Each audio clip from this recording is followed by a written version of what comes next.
Please come in. We are going to have a brief presentation from a medical doctor. I spoke with the guest speaker. She will be here shortly, but we're going to utilize the time. So I'm going to ask Dr. Brown to come at this time. She is a medical doctor. She works at the Mandeville Hospital, and she will be sharing some health issues. I know many persons are not well in body, and you may necessarily need to ask questions. Allow her to do her presentation, and at the end, she'll accept questions from you. Ladies and gentlemen, can you put your hands together as we welcome Dr. Brown?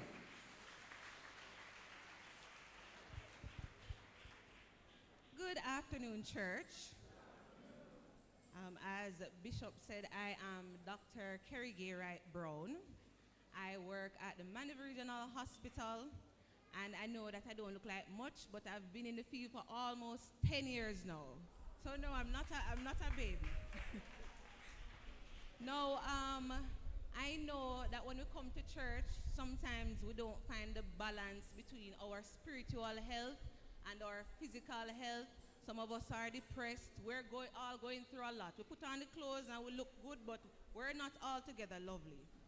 So we're just going to have a little talk today, and I'm just going to remind you that in 3 John it said, Beloved, I wish above all things that you will prosper and be in good health as your soul prospers.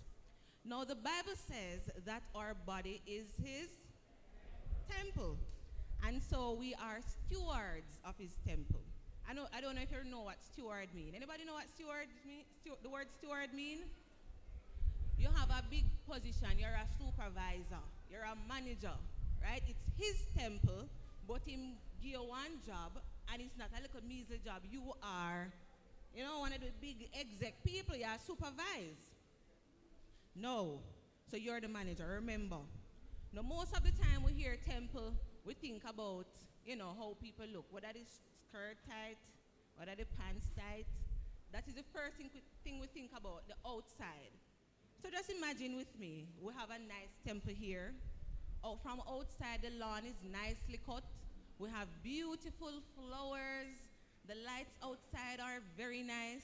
But you open the door and you come inside, rostrum mash up, chair broke up, light, curtain, everything mash up. Who is going to keep you on that job? Nobody. So, I'm calling you guys to a little general meeting. You're all supervisors and managers, and so we're having a little talk. Most of us as Jamaicans are plagued with sugar and pressure. And if you don't have it, you know somebody who have it.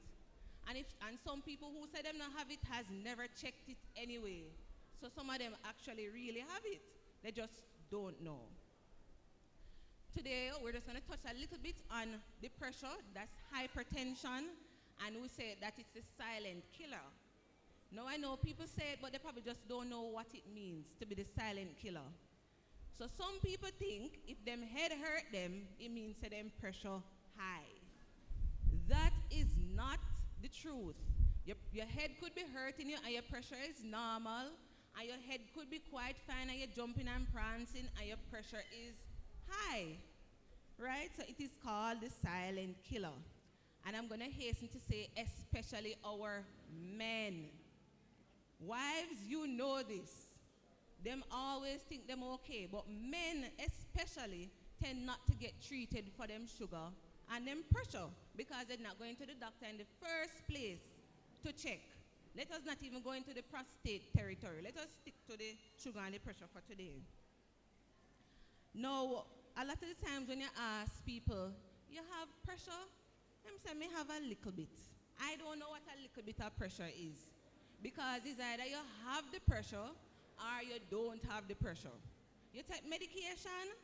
Let me see a show of hands. Anybody in here have pressure? Thank you for being honest. Thank you. Anybody have a sugar? Anybody take their medication every day, world without end? No? couple, oh, good job. Anybody take it maybe like every other day? All right, 3 times a week? All right, okay. Let me tell you, if you're not taking it as prescribed, you're not controlling any pressure. All right? And I know Jamaicans don't like pills, especially Christians. I don't know. But we don't like medications at all. So in order for you to understand how you're not supervising so well, we're just going to talk a little bit, right, about why you must take your medication.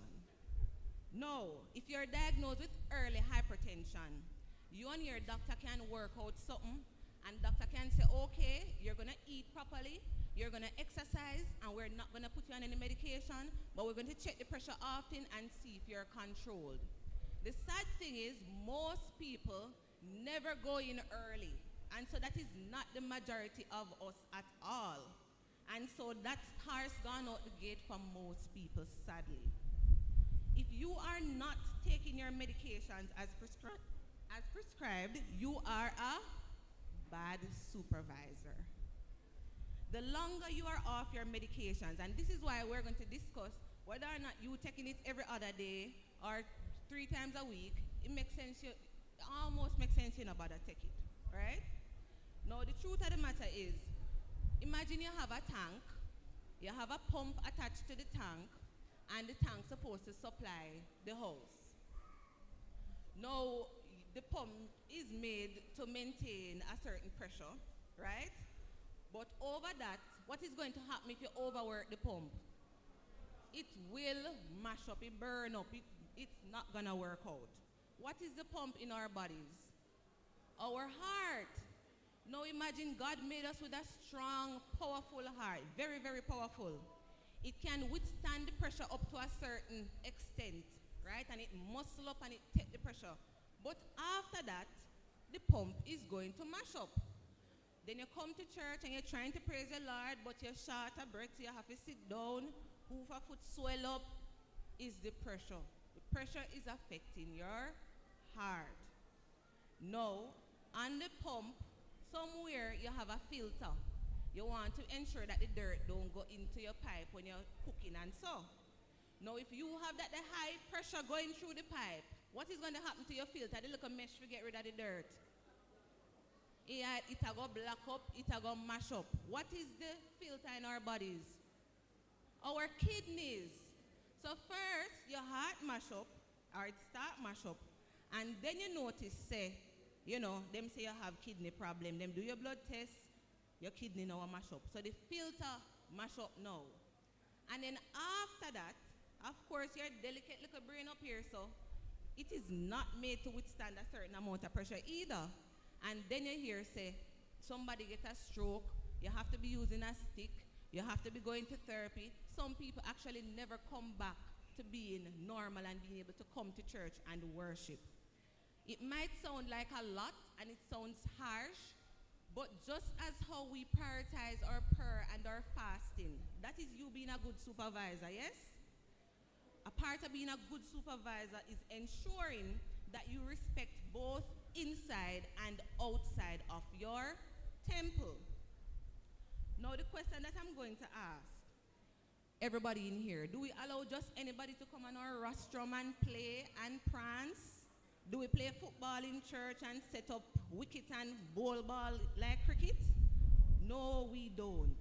Do we allow the kids to just run up and down up here as they wish? No, we don't. So how come when them ask you, bake or fry, you always say fry? Bake or fry? Fry. Pasta or veg? Pasta. Am I lying? No. Water or cran water? Cran water. Now, don't get me wrong. The Bible says everything in moderation, right? And if you know that you have an illness, you have to behave like you have it. Some of us, God has his own plan for each of us. And for some of us, you might decide that, guess what? I'm not going to make you live on a pill.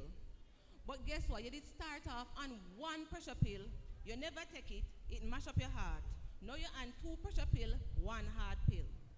Then you still not take it, so it mash up your kidney. Now you're on 2 pressure pill, 2 heart pill, and 1 kidney pill. Then you get the stroke, so they have to put you on something for the brain. So now instead of being on the 1 medication, you one collecting the entire pharmacy. Now, I will not talk about the dreaded sugar today, but let me tell you that God expects us to maintain our temple inside and out. And if you are the supervisor and you are not doing well, what is going to happen? What do you do with a bad supervisor? You see how quick can it be to fire people? It's very easy to fire people, not true? Thank God for his mercies. Because I think that God would probably write up a little letter to say, you know, you're not doing so well. So just, let's just say that today some of you are getting your letter in writing to say you're not doing so well. And some of you are going to have to go on probation. Because, you know, him now going to just fire you so. But if you don't step up and do your job and maintain the temple as he wants you to, eventually you are going to you will get fired this time. So pull up your socks and do your job, because our boss is watching.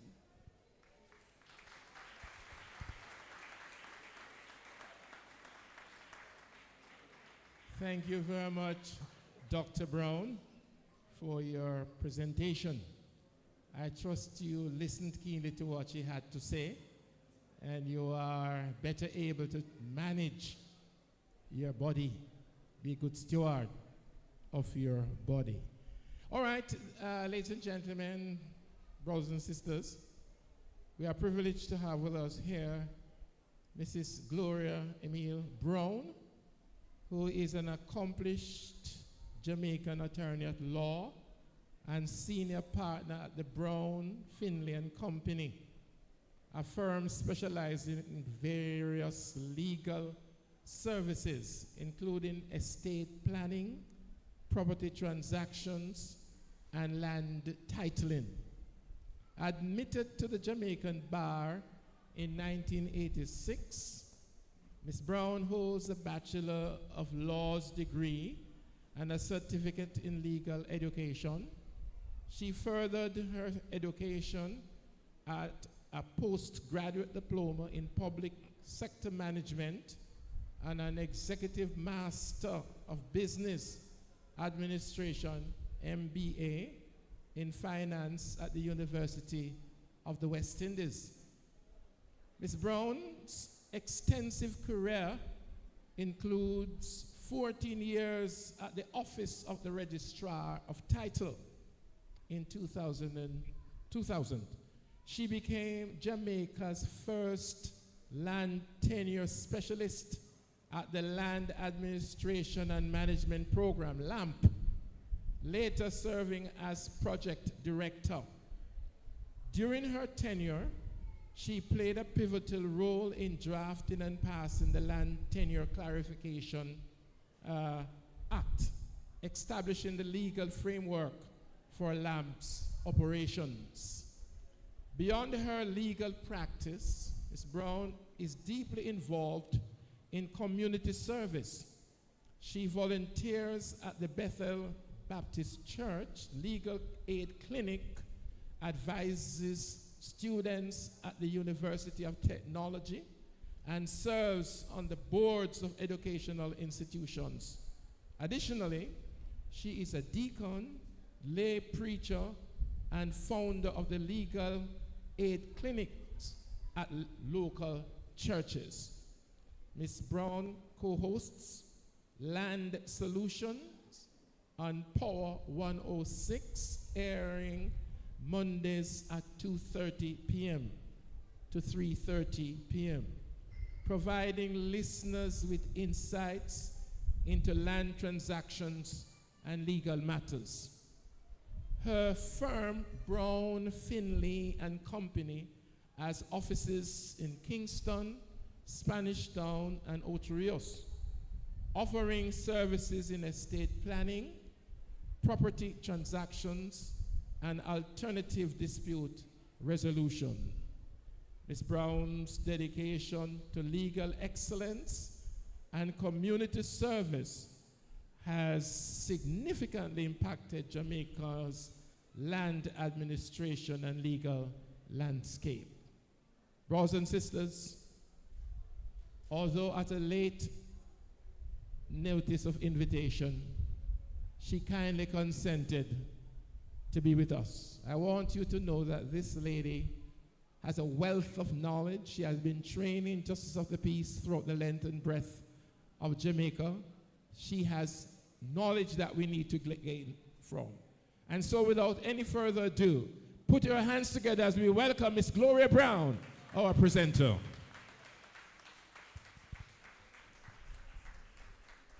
Thank you, Bishop. Good afternoon, brothers and sisters. Okay, I want you to welcome my sisters with me as well, Janet Findlay. We came to a funeral in Portmore at 11 o'clock this morning, went back to Kingston and came back to you. All right, because I can't say no to Bishop. All right, so thank you so much for having me. I want you to listen to me carefully. I'm not going to talk above here. I'm going to talk where everybody can understand me, because I want to give you some very important information. It's not the first time I'm coming. I've spoken to you already. Some years ago, I have a client who was living in Kingston who invited me. I'm not sure. Okay, all right, but I want to talk to you about estate planning, because it's a serious problem in Jamaica. We are not sorting out our estate, so because of that, we're leaving a lot of confusion, a lot of problems. I've said to my clients that I've never seen so many problems in terms of land until maybe since COVID. And it's not strange as I'm having problem with, it's family. It's brothers and sisters, parents and children. I've never seen so much confusion. And I've said to somebody the other day, I don't know if it's because when they took us out of slavery, we left all the land in Africa. And when slavery was abolished and the plantation system was completed, they never gave us any land. They just let us off the plantation with nothing. I don't know if that is it. But I'm seeing so many problems. And I'm begging you, older brethren, sort out your business. All right, everybody, I tell people that Jamaicans are not making wills, and it's a reality. And making wills is like salvation. Everybody intends to be saved, but not today. Everybody intends to make a will, but not today. So you have people coming and telling me, oh, Mama died suddenly, so she never make a will. Mama was 94. Oh, you must die suddenly at 94. Everybody making excuse why their relatives don't make a will. We need to stop it, brothers and sisters. Write your wills and stop this rubbish that if you make your will, you're going to die. That's what most of the people say, and if they make the will, they're going to die. So if they don't make it, they're going to live forever. And you know why people come up with this thing?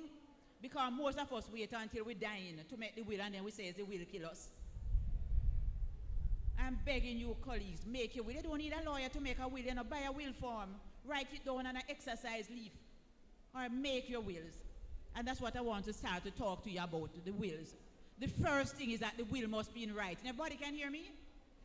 All right, the first thing is that your will must be in writing. Every day people come into the office. Mama said before she died, the house is mine. Or Mama did say the car is mine. That don't count. A will must be in writing. Word of mouth cannot pass property. It must be written down. A man told me some years ago that a short pencil is better than a long memory. Write it down. So the will must be in writing. And when I was in law school, we had a case, an English case, where a man wrote his will on the back of a cow, and the court said it was a valid will. A real case, He wrote his will on the back of a cow because he was out in the field, probably was dying, and the court said the will was valid because it was in writing. So the first thing we need to know, a will must be in writing. Another thing is that the will must be signed. So many persons, Mama make a will, but it don't sign. It's not a will. And when persons come to me and I say to them, it's not a will, 10 times they're going to mention the same thing to me. But Mama did write it down, if it's not signed, it's not a will. So the will must be signed by the person who is making it. And if you can't sign it, you can make an X or you can beg somebody sign it for you. So I signed the will, Gloria Brown, for Peter, John. Somebody can sign it for you. The will must be signed in the presence of 2 or more witnesses. So when your will is being signed, 3 persons must be there. You can't ask me to sign the will today and ask Bishop to sign it tomorrow. It's not going to be valid.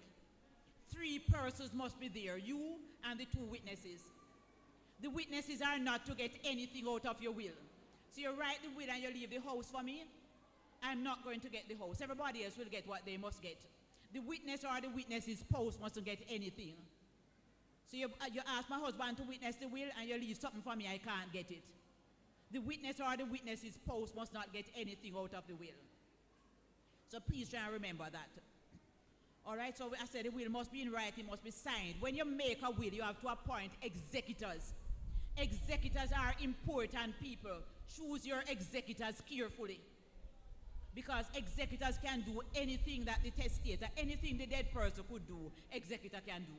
So executor going to get the money you have in the bank, executor going to get your insurance money, your back money, your NHT refund. Executor can sell your place. Executor is free to sell your property.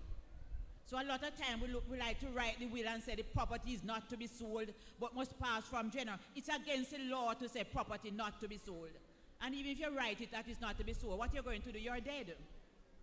So it wouldn't make any sense, but you cannot say your property not to be sold. It's illegal to say so. And the executor has the right to sell. Executors can do anything they want. Choose them carefully.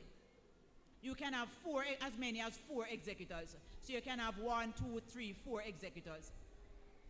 Another thing, executors are entitled to 6% of your estate. So you die and you leave a house value of $10 million, executors must get $600,000. Executors are to get 6% of your estate. So executor can sell the property to pay a lawyer and to take the share, even though you say it's not to be sold. The best executors, and listen to this carefully, your best executors are your beneficiaries. So you're leaving the thing for your spouse and children, make them your executors. It's best not to bring in outsiders. So the children are responsible enough, make them your executors. Or the spouse responsible enough, make the spouse the executor. All right, but remember, executors must get a share. I remember 2 particular instances where executors have caused problems, where I've been involved. I remember a girl died and appointed her sister as executor. The sister lived abroad. The sister got the will probated, carried to court and get the court to deal with it. And the sister came, sold all the assets, and nobody has seen her since. We had another one where a girl died and her sister was executor again. And she died leaving young children. The sister probated the will, got the money, insurance money, and refused to give the children even money to go to school. You know what we had to do? We had to find the pastor of the sister and let the pastor talk to her for her to give them any money. So you have to be so careful. That's why I say if you can choose 4 executors, choose 4. Because even one of them must be honest. But be careful in choosing your executors. When you make your will, you can record the will at the Island Records Office. But you don't have to record the will. Most people don't record their wills. But let somebody know you have a will. Don't hide it where people don't know you have a will. When I'm making wills in my office, I always make 4 originals. I keep 1 and I give the client 3. I said to the client, if you don't want anybody to know, just say to your children, if anything happened to me, go to Miss Brown. Make somebody know who to go to. You know, I say go to pastor. But even if you use a will form, photocopy it and give somebody a copy. Because there are so many people, when they die, persons find the will, read it, nothing not left for them, and they destroy it. Let somebody know there is a will. And update your will regularly. Somebody in your will should die, make over the will. All right, anybody, witness, beneficiary, executor, make over your will. And update your will every now and then. But let somebody know you have a will. I remember some years ago, a lady died. She was a retired teacher. And she died. She was never married and she never had any children, but she legally adopted a girl. She had 3 properties. She had a shopping center, she had a piece of land, and she had a house. The shopping center was built on family land, so she willed the shopping center to her niece and 2 nephews. She willed the house to the girl she adopted, and she willed the piece of land to her adopted daughter's son. The niece and nephews came to me and asked me to probate the will. And when I say probate, it means that you have to send the will to court and get the court to give an order to tell the executors to start sharing. So I got the will probated, and I transferred the shopping center to the niece and the 2 nephews. And I wrote to the daughter to say, come in so I can transfer the house to you and the land to your son. After I did that, a lawyer wrote to me to say, I have another will. So don't go any further. So I asked him to send me a copy of the will that he had. The will that I got to probate, I didn't write that will. That will was written by an old law firm out in the country and was typed up and so on. The will the lawyer sent me was on a will form. So I had to get some samples of the handwriting for the lady who had died, and the nieces and nephews supplied me with handwriting, the documents that were showing her handwriting, receipt book and so on. And I sent it to the fraud squad for them to investigate it. I can't forget, it cost me $120,000 for the fraud squad to do the examination, only to come up to say the second will was a forgery. And of course, in the second will, everything was left to the daughter. Nothing was left to the niece and neighbor. So the fraud squad told me that the second will was a forgery. The lady's signature was forged. So you have to be careful when you're dealing with your estate. Let persons know what you have. Let things be done properly. I always say to my clients, a warm gift is better than a cold gift. If you can give it to your relatives, give it when your hand's warm. Don't give it when your hand's cold. So a warm gift, if you can give it to your children now or whoever, give it to them now. But you have to be careful as well. So whenever people come into my office and say, I want to transfer my property to my children, I always say to the parents, take a life interest. So the title going to read to Gloria Brown and John Brown for life, and after death to the children, and you name the children. Because if I have a life interest, I can sell it if I want. I can do whatever I want without the children's permission. I don't believe when parents tell me to take out my name and transfer it to the children. Because a lady in St. Thomas transferred her property to her daughter, and the daughter gave her notice.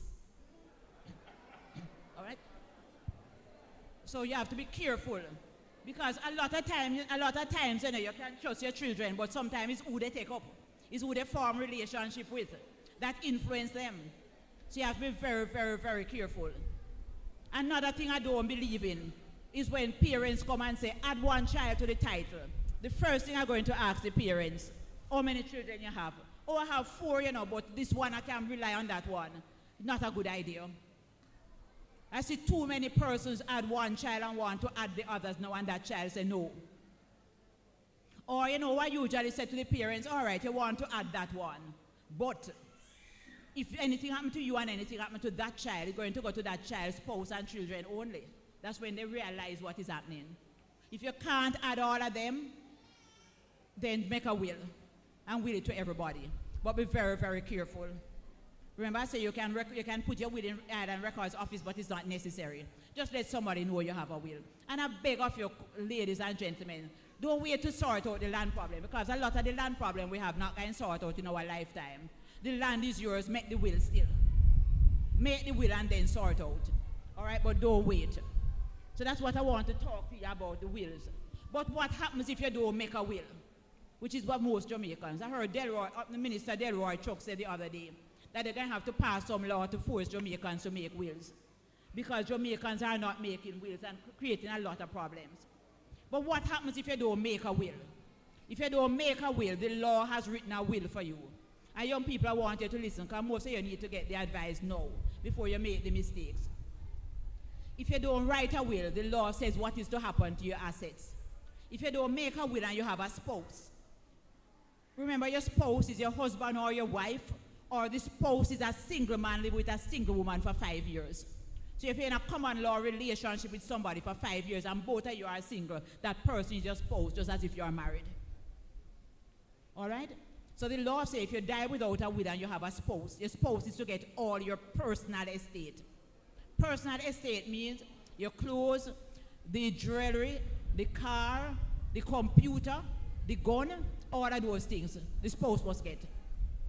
But what happened to the house, the land, the money, and the business? The house, the land, the money, and the business. If you don't make a will, and you have a spouse, and you have one child, the spouse must get 2/3 of what you die leaving, and the child must get 1/3. That's if you don't make a will. If you have 2 or more children, suppose you don't make a will, and you have 5 children, 2 or more children, the spouse must get a half, and the children must share the other half. Body getting me? That's if you don't make a will. All right, so if you don't, and remember that a child is a child, you don't have any inside child and outside child again. So a man dies, and he has 10 children, and he has a spouse, and he never made a will. The spouse must get half of what he died leaving, and the children must get the other half. If you don't have any spouse, your children must get everything. And remember, if a lot of times I see people come into my office and they will say, Mama had 10 children, but I am the only one alive. So I want you to look about the things for me. No. Your brothers and sisters who have died, their children must get their shares. All right? So if Mama had 10 children, you are only one alive, you only must get 1/10. Your brothers and sisters' children must get their shares. Because what happens if you were the one who had died? You'd want your children to get a part of the estate. All right, so if a person dies and they don't have any spouse, the children must get. If a person dies without a will and they don't have any children, the spouse must get 2/3 and the parents must get 1/3. If you die without a will and you don't have any parents or children, your spouse must get everything. It stops there. If you don't have any spouse or children, your parents must get everything.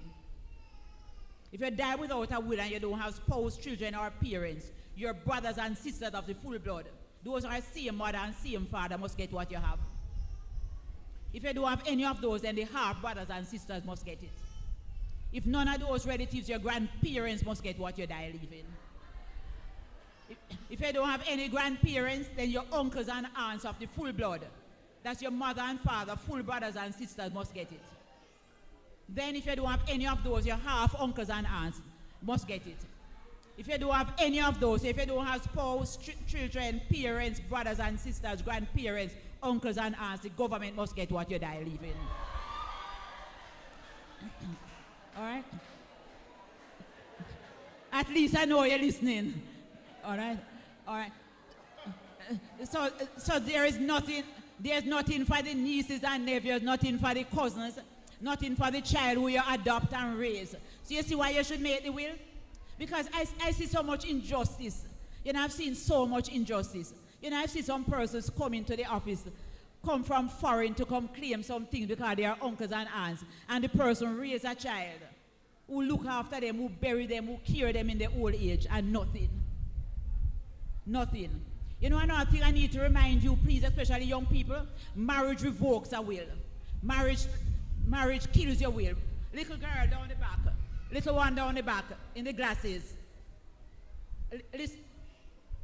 Listen to me.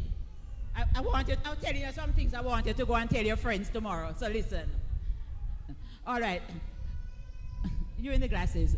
All right, so marriage revokes your will. Listen, please. If you get married, your will is not good again. All right? If you get married, your will dead. A friend of mine told me about that she went to a wedding for a lawyer the other day, and he carried a new will to the wedding.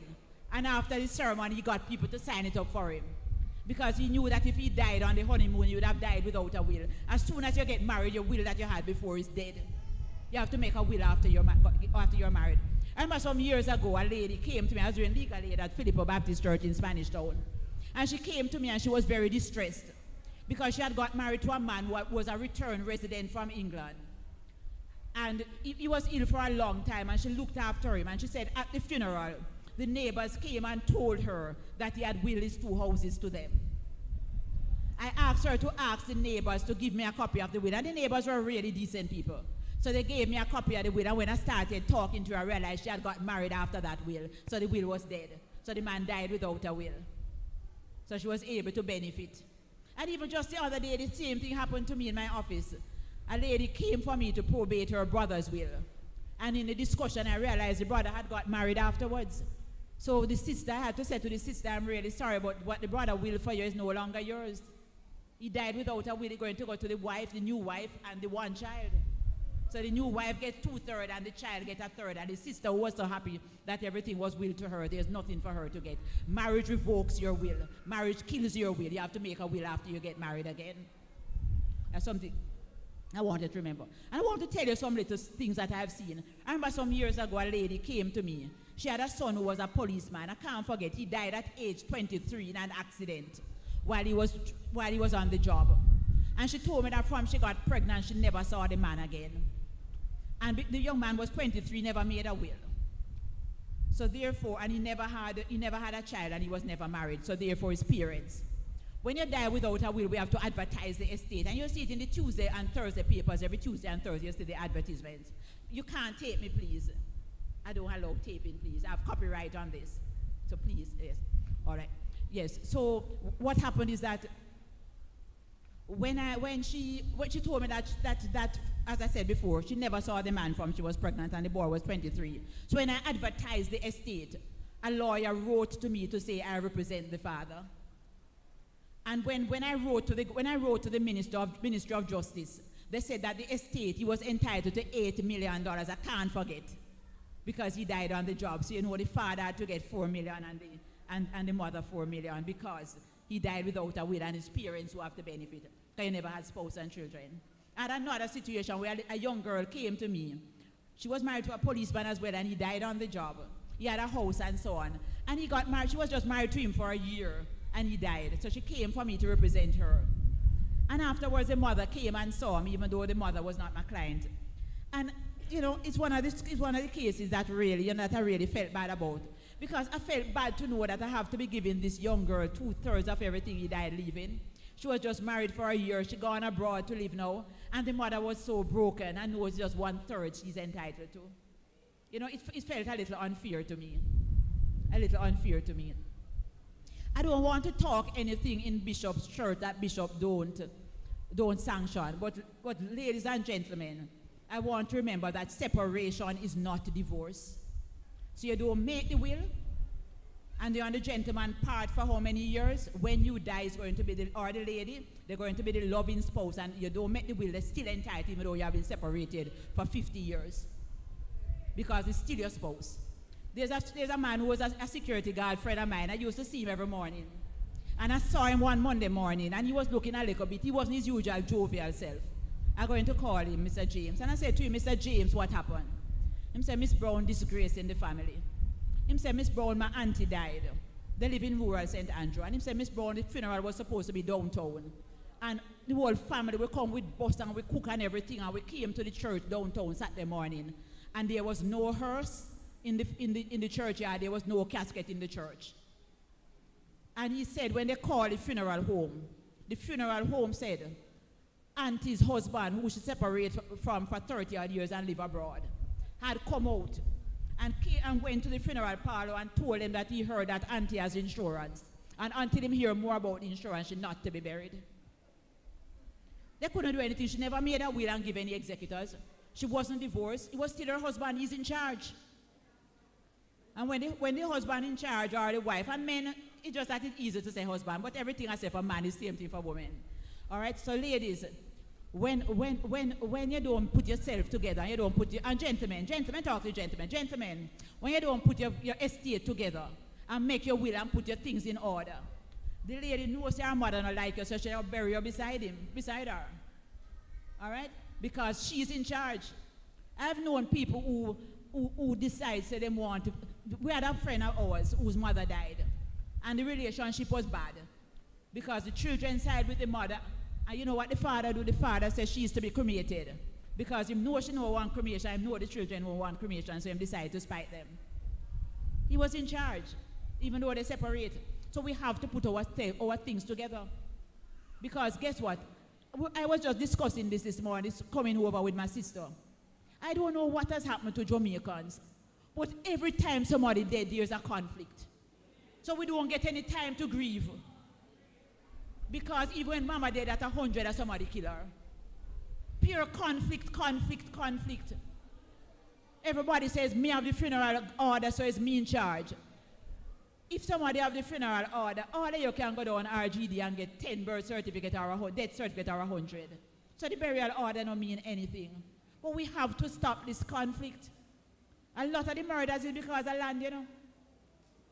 I saw a man wrote in the newspaper the other day that he sent his money from England to build his nice house.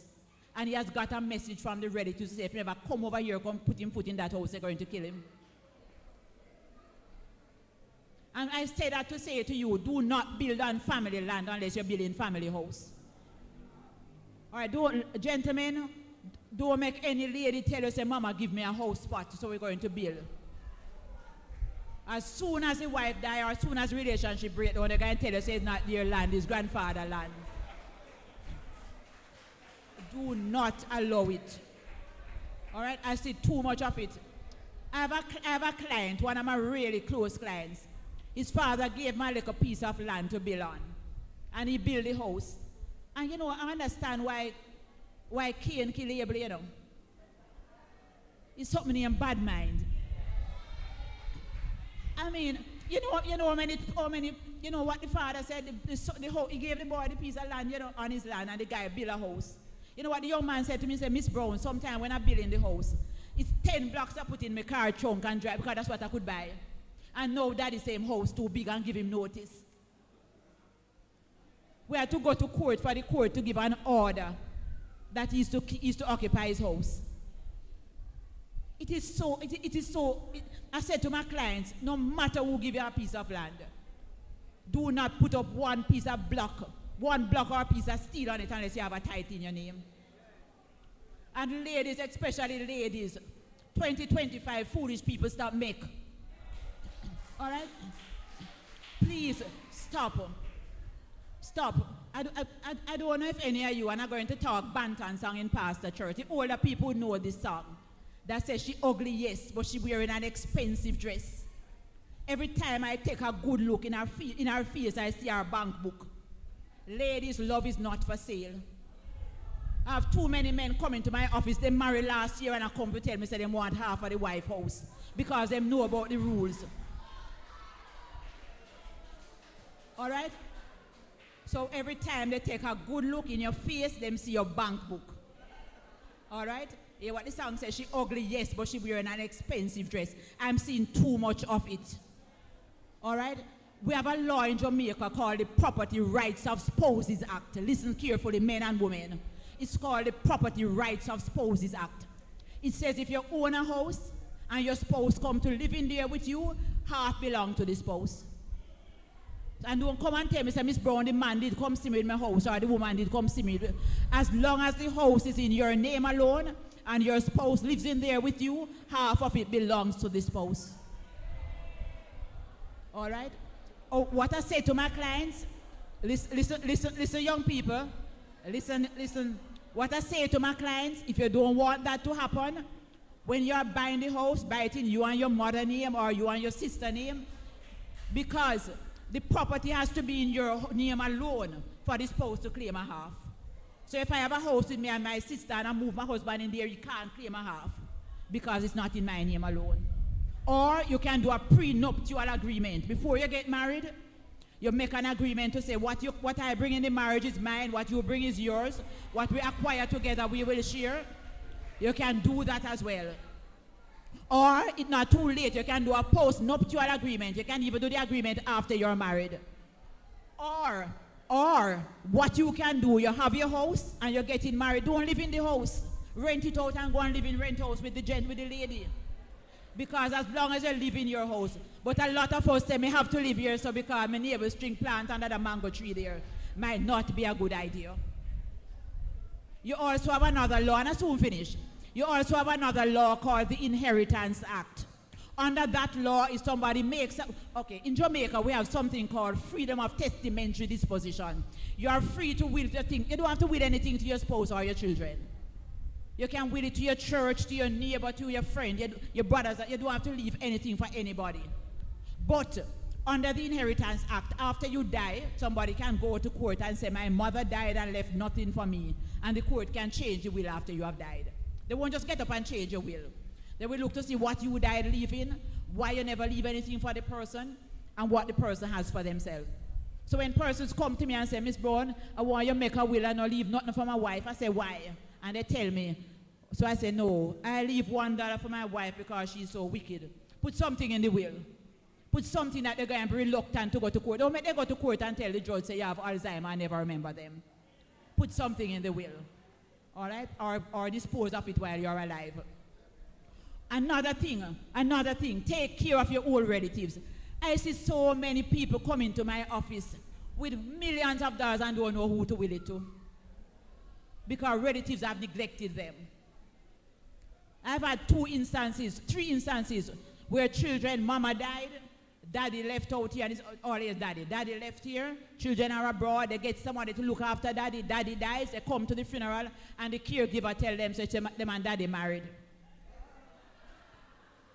I remember two of the cases, the children said they don't know which pastor. Bishop, I hope it's not you.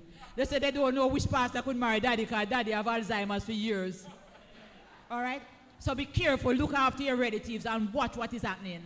You know another thing that, I'm going to stop. You know another thing, though, colleagues, that I'm seeing? Mama have 10 children and one of them just come and thief mama and hide her. And none of the other brothers and sisters can't find her. And when she die, you hear say mama leave everything to the one who took her. Conflict, problems. Last thing I'm going to look at is something called, let me look at another thing, squatters' rights. Colleagues, if somebody occupies your property for 12 years undisturbed, they're going to own it. And if they don't pay rent for 12 straight years, they own the property. So you leave a little piece of land and somebody tying goat on it for 12 years, they're going to own it.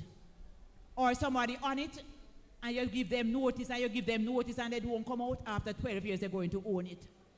So when they said, if they are there undisturbed, and disturbance don't mean notice, disturbance don't mean you go and tell them to come out, disturbance don't mean stone in the house, you have to carry them to court before 12 years up. That's the only disturbance. So don't allow persons. And we love to talk as a people, but we need to write. Remember I said at the beginning, a short pencil better than a long memory. Okay, write down things. Mama is in your house.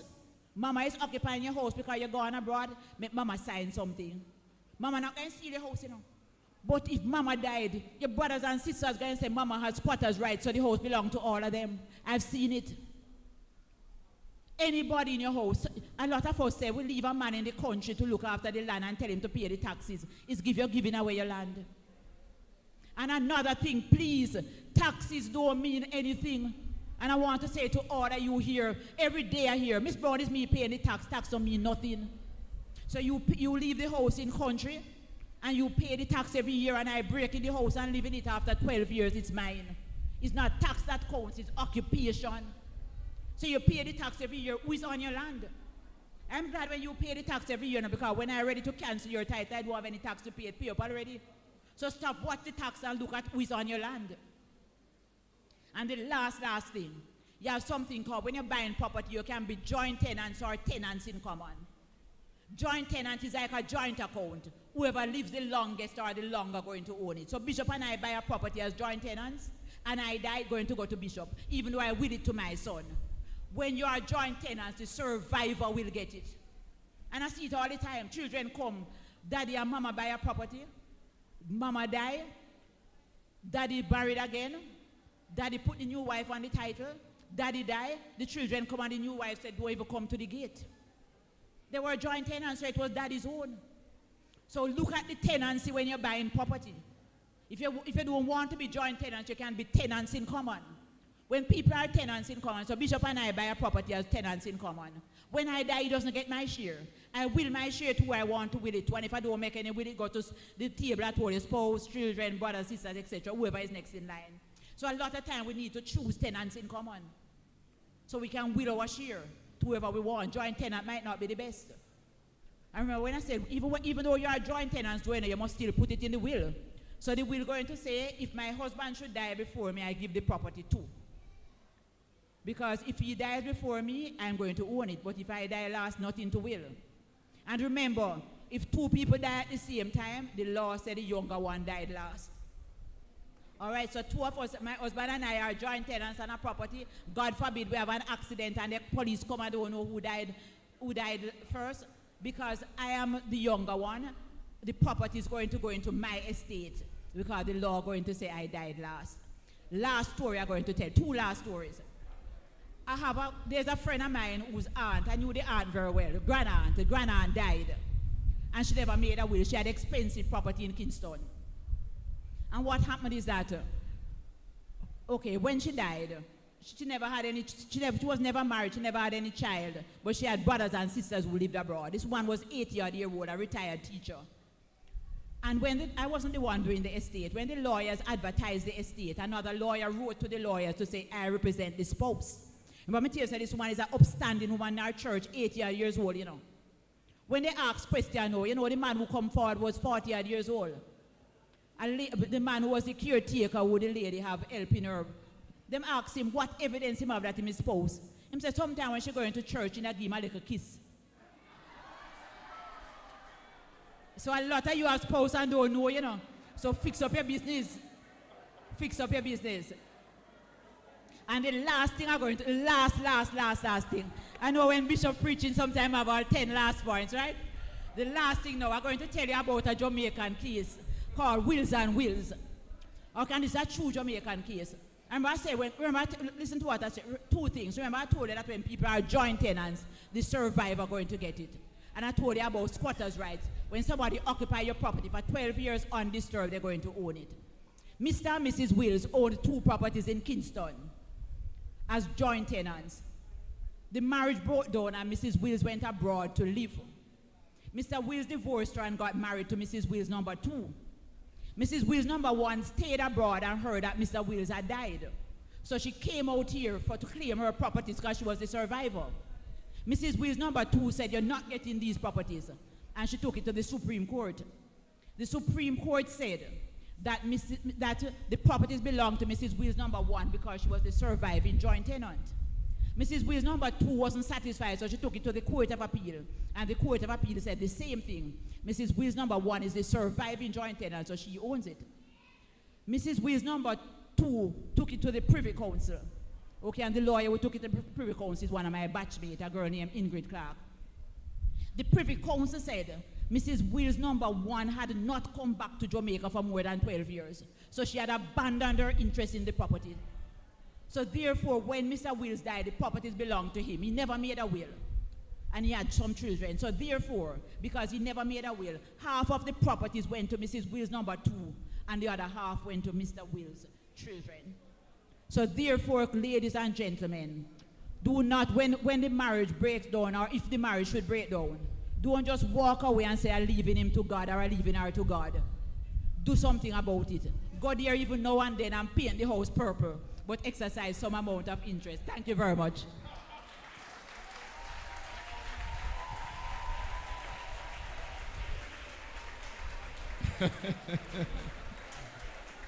Go there and paint the house. Wonderful, wonderful. All right, brothers and sisters. Ms. Brown has delivered, and I know you may have questions. We will be entertaining a few questions at this time. Can we have a microphone, please? Can someone get a microphone that anybody who wishes to ask a question, we can do so. Anything to do with will making, land transaction, you have the expert here, and we can't afford to have such important person here and don't capitalize on her. Are there any questions? Yes, there's a question there. Can you, okay, going to take her first. Can you provide a mic down there with it? Yes, Miss Brown. Thank you for your different advice. I learned a lot. I have a brother that lives on a land. I have a brother that lives on a land now. The previous owner said that she sold it to government. My mother went down by land agency. We want to really purchase the land. When you go by land agency, them said that it is a project. Say cancel. I don't know what that means. Say it is a project. What, Mama? Say it cannot sell because it's a project. So I don't know. I suspect the government wanted for a special program or project, and government land is the hardest land to get to buy. Because guess what's the reality? As soon as they see a piece of government land and want to buy it, when they don't know about it, they're going to sell it to them friend. Try and find something else, because it's the hardest thing to get a piece of government land to buy. Don't put your mind on it.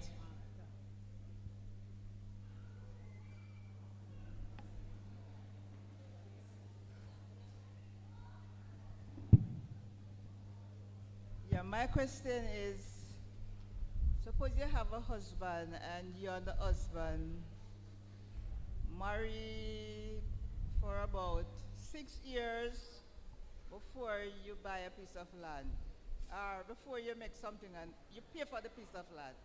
I know the person with the land, and we got married about 6 years, then we go and pay for the land.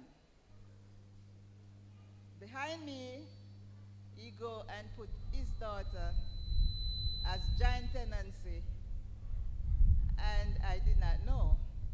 I had a shop on the land also that I made. And anyhow, we part for a while. Sorry, I'm going to give you your number. Don't let them know your business here. Right. Yes, I'm going to give my number. You call me tomorrow and I'll tell you what to do. All right, thanks. All right, Bishop will give you my number.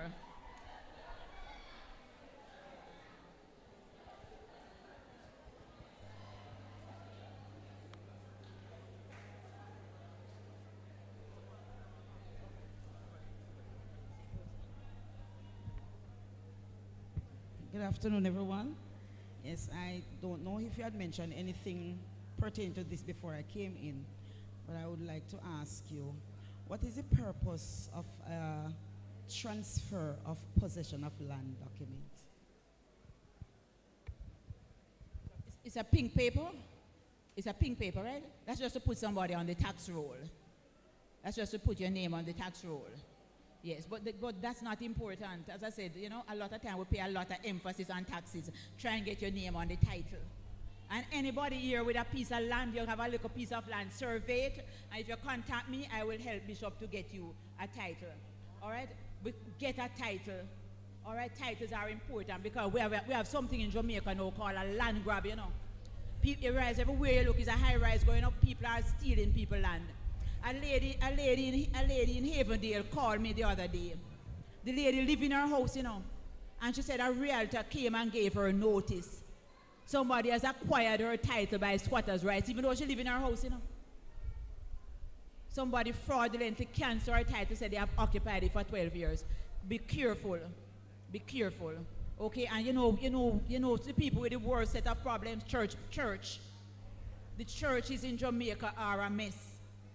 Okay, I don't know how Bishop is, but you see this church thing on family land is not a good idea. Okay, let them put the property in the name of the organization. I've had so many pastors come to me because Mr. Brown built him church on the back of him yard. Members put up this big building. Mr. Brown died. A lady told me the other day that some of the children said they want the church to keep dance. Because the father dies on family land. Be careful. And please, if you see somebody with 10 acres of land and you're buying a quarter acre, you have to survey the whole 10 acres and get permission. Okay, everybody, Miss Brownie cut off already. See me have my survey diagram. That cannot cut it off. And when you look at the main title said the land is not to be cut up. Be careful how you buy, please. I always said to the clients, land is not cake where you say sell me a slice. It's not like that.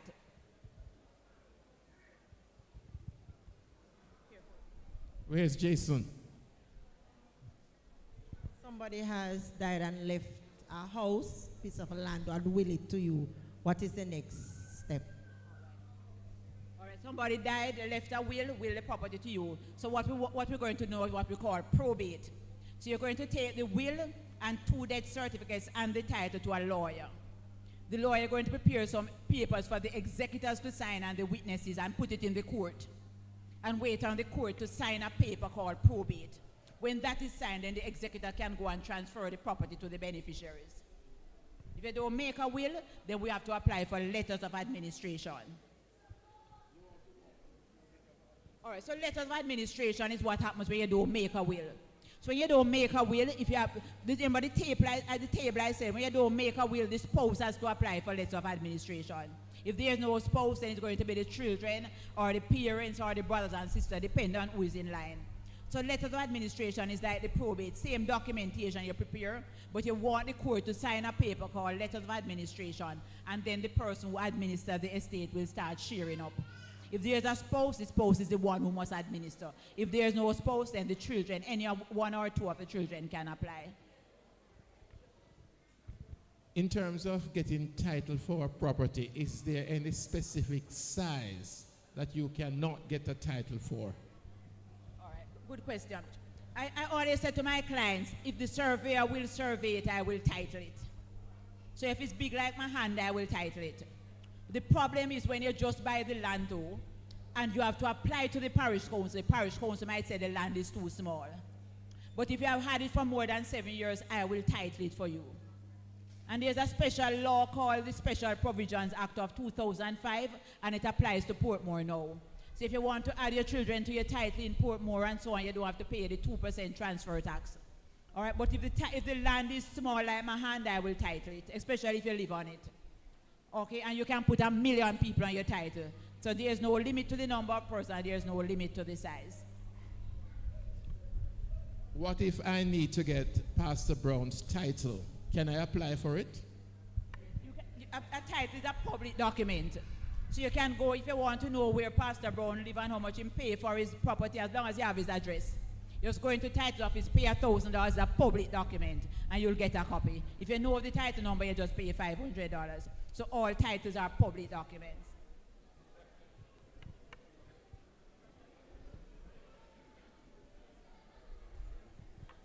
Are there any additional questions? Make use of Miss Brown. You may not see her here again. Thank you. Good afternoon. Someone wants to know if you have a probated will for a property, if you can sell it. The executor can sell it. You can sell it? The executor has a right to sell. Thank you. Even though it says it must not be sold or the children don't want it to be sold, executor is free to do what executor wants to do. You just have to account to the beneficiaries for the money. And make sure you value before you sell, because you don't want to take it to court and say you sold it to your friend too cheap. Okay. All right. Thank you.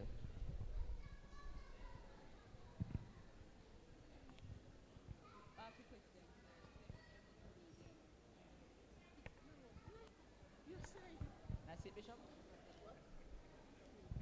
All right, are there any? Okay. She's asking if she can make a will without her husband knowing.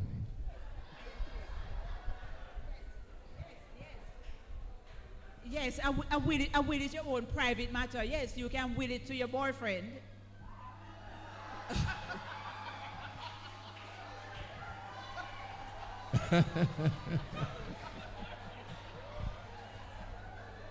And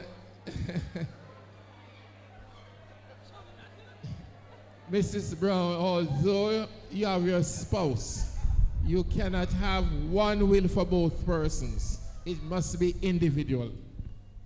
No, you can have joint wills. And a lot of times I do joint wills. Suppose, for example, I see a husband and wife come into the office. All right, they are older people. I don't want if the lady die, the gentleman go marry again and the children won't get anything. When you make a joint will, when one dies, the other one can't change it. So sometimes I encourage older couples to make joint wills. So if one passes, the other don't go and find a new wife or a new husband, and the children don't get anything. So you can do a joint, we call it joint and mutual will. Or you can make individual wills. Okay, go in. Anybody else wishes to ask any question? We are going once, twice. Yes, you can come if you wish to ask a question.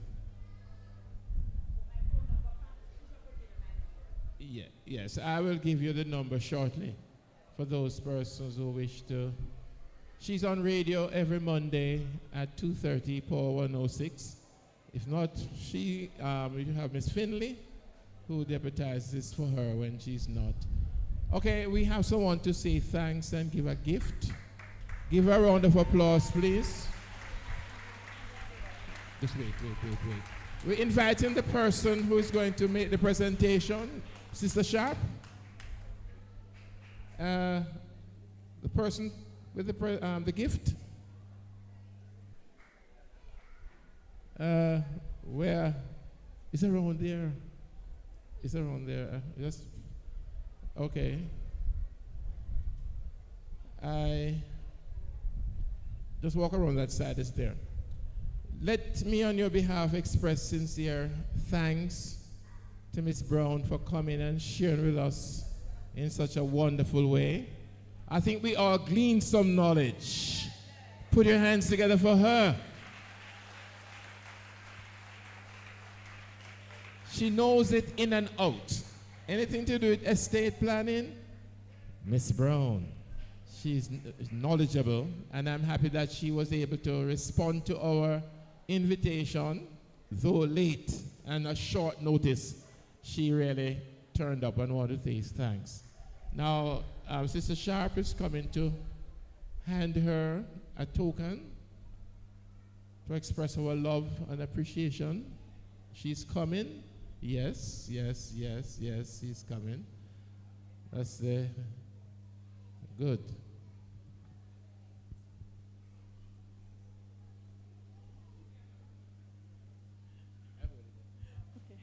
Mrs. Brown, on behalf of the Glad Tidings Church of the Firstborn, we take pleasure in presenting you this little token of our love. We just want to say thanks for coming to us this evening and, for informing us some of the things we didn't really know.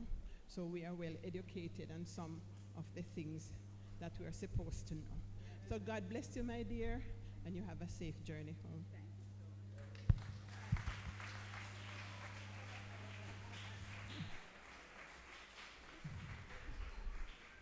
Yes, they want you go in the magazine. I would ask you to take it for her when she's finished. Yes, this is Mr. Brown.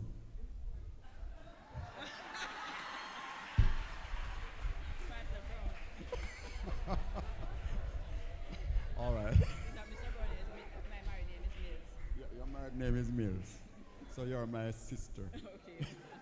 Good.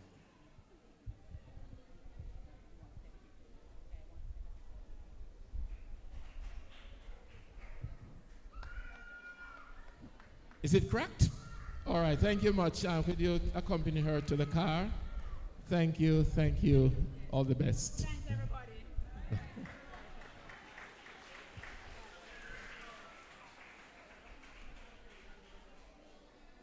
It sounds as if we could just have night service and go home. How does that sound? Yes, I don't think we are here. I need to come, praise and worship people. Come and just have a good afternoon and go home early, rather than going outside to waste time and to come back tired. All right, so I'm going to ask the praise and worship team to come up now, and they have a short, I hope the preacher is here. Preacher is here? All right. Yes, we are the members of the praise and worship team. Thanks for watching. Like, comment, and subscribe for more videos. The Glad Tidings Church of the Firstborn, winning the lost at any cost.